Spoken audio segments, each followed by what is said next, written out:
பரந்தூரில் விமான நிலையம் முடிந்தால் கட்டிக்கொள்ளவும் என தமிழக அரசிற்கு நாம் தமிழர் கட்சி ஒருங்கிணைப்பாளர் சீமான் சவால் விடுத்துள்ளார்.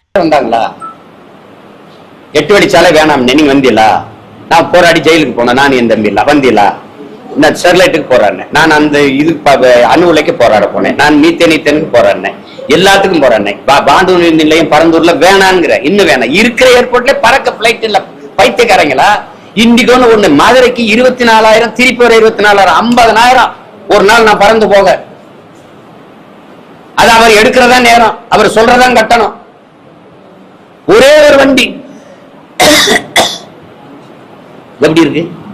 ஒரு பிளைட் தான் இருக்கு. இதுல எதுக்கு 5,000 ஏக்கர்ல ஏர்போர்ட் கட்டக்கூடாது? ஏர்போர்ட்டி விடணும். 22 ஏரி இருக்குது உள்ள. சரி, நீ சரியான ஆளு, கட்டிரு பாப்போம் ஏர்போர்ட்.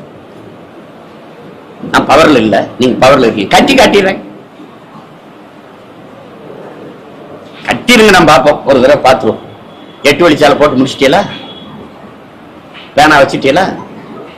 அதே கதை தான் நடக்கும். தேவையில்லாம ஏர்போர்ட் கட்டுறேன், அது பண்றேன், இது பண்றேன், அங்க பண்றேன்.